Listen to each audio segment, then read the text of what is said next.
Hey there, Devin here. It is March 30th, 2020. We are on, for me, day 12 since I closed my business. And day 12, coronavirus, COVID-19 isolation. What struck me today, interestingly, is the Premier of Nova Scotia had a press conference and is still very much pushing this rent deferral for commercial businesses. And what that means is obviously the rent from, the next 3 months will be jammed into your rent later over the next year, 2 years, whatever it is. You pay more in that period. And he doesn't seem to understand, or is willfully attempting not to understand, that if, you lose 3 months of income and then you still have to pay the bills, his argument is, well, you signed a contract. Well, there's sort of an implied contract here anyway that I'm going to be able to be open, and these are crazy times. So it's frustrating to watch Stephen McNeil talk as if he doesn't understand what the problem is. I mean, either A, he's just not very bright, which I don't believe, or B, he is willfully ignoring it because he wants to prop up landlords. And what's really frustrating for me is, and this is about the only negative thing I'm going to talk about today, what's frustrating for me is that he is making a decision saying, okay, I am going to, refuse to help anyone else. But commercial landlords, you guys are super important. Look, I don't think the landlords are any more or any less important than anybody else. I get it. They have a business. But why is it that they need to be guaranteed money when nobody else is guaranteed money? That's sort of my issue with it. I feel like, hey, at some point, why are we all not guaranteed some money if we're going to guarantee commercial landlords or anybody? Like, no business, gyms shouldn't be guaranteed money just because of the fact that there's coronavirus. That doesn't seem right. Just like commercial landlords or pet, grooming centers. I mean, no one deserves money if we're all going to bleed. We're all going to bleed together, I think, personally. So I kind of, I don't know, seems silly, seems disappointing. And I think, my friend Cameron had a good point today. He basically said, unless you've understood what it's like to run a business and say, you cut down to the point where you're actually cutting like $10. So saying, should I spend that $10 and that $20? You don't understand.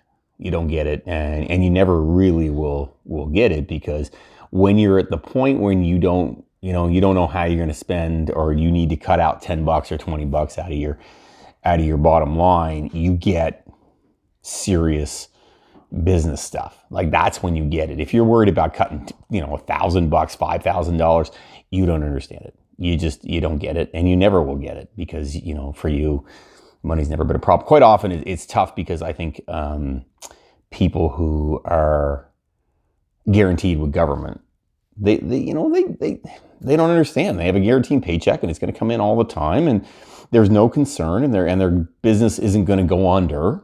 They're always going to have a job. They'll always be able to do something. So, for them, they're always going to be okay. And I think that they sometimes forget that. I think maybe Stephen McNeil and some of the people that are in politics, they forget that side of it, what it's like when you're in business, or just don't understand what it's like to be in business, and that is, kind of a problem for people. What is positive still for me today. The girls are doing homework at home. That's pretty cool. Like, it was fun to watch Deb doing some homeschooling with them. So it's cool. Like, I mean, you do get some time with your kids you wouldn't ordinarily get. Yeah, there's stress. Yeah, it's frustrating. Both of our businesses are closed, but you do get some time with your family that you wouldn't ordinarily get.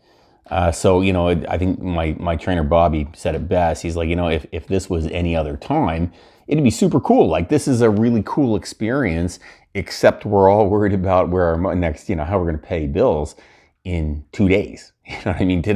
Next, tomorrow is it, right? Then the rubber hits the road and everybody has to start paying bills. So you can be like, okay, great, this is super fun right now, and it's positive, and you do get to spend time. But then the rubber hits the road, and you're like, I got some bills to pay.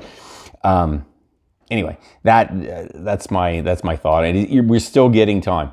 You're still getting time to do some things with your loved ones that you wouldn't ordinarily get to do, which is cool.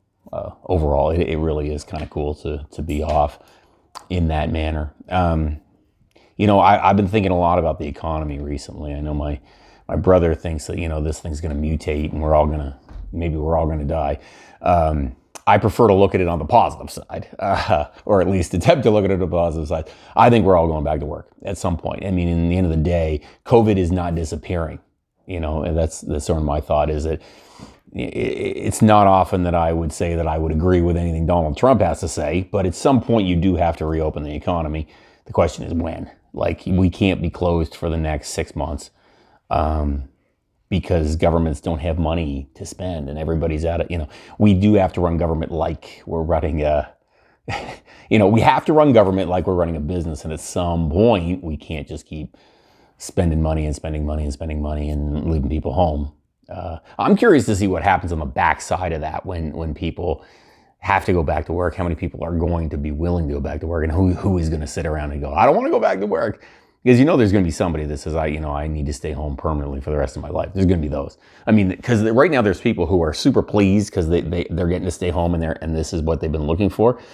And then there's the people like me. I'm at the other end of the spectrum. I am dying to go back to work because I enjoy my job and it's fun, and I would love to go back. So there's two sides to the story. And in my household, both me and Deb, we want to go back to work because we miss it.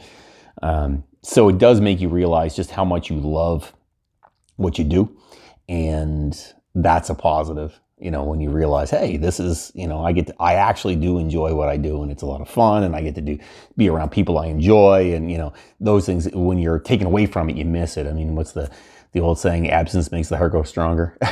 Yeah, I think that's something that is happening. For me, definitely for me, and I think for Dev too. We both. In the end of the day, we both want to go back to work. So it's not just about the earning money side of things. It really is. I miss it. I enjoy it. I realize how much I love being in the gym and spending time with clients and saying hi and the interaction and all those things. You don't realize how much you miss it and how much that's a huge part of your social circle. Because for me, I don't hang out with a lot of friends outside of work. I've never been that guy that, needs to hang out with a bunch of friends. So, I like the gym and being around my friends and people I know and people I enjoy spending time with. I miss that. I definitely miss that. We're not even 2 weeks in for me being closed, and I'm already like chomping at the bit because I really want to get in there. One thing the girls and I are going to do is watch Star Wars. We're going to watch all the Star Wars movies. I think that'll be fun. Mila, you want to get over here? Get over here. Mila wants to be in the video. Get in here. This is Mila. Say hi, Mila. Hi. We're going to watch Star Wars? Yeah. Are you excited? Yeah. Have you ever watched the Star Wars? Maybe.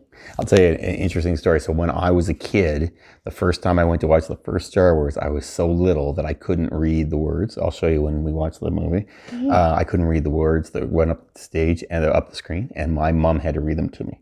I remember her reading them. Yeah, fun. So it's kind of a nice memory for me because obviously my mama died. So it's nice that I can remember that. Super cool.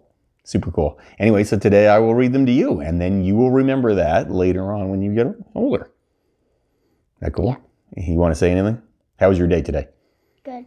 What'd you do? Basically, all I did is jump on the trampoline. And homework? Yes. With your mama? Yeah. I heard. And bake cookies. And bake cookies? So you had a pretty good day. Yeah. So are you missing school? Mm-hmm. Yeah, you're like me. I miss work and you miss school. I love school. You love school? Well, that's good, honey. That's important. You should love school. Kaylin hates school. Well, sometimes people hate school. People are good at different things. All right, you ready to go? We're going to be done. You're going to say, this is Mila. I'm out. You ready? Go. You have to say, this is Mila. I'm out. No? Oh, come on. Ready? Go. This is Mila. I'm out. This is Mila. I'm out. Have a good day, guys.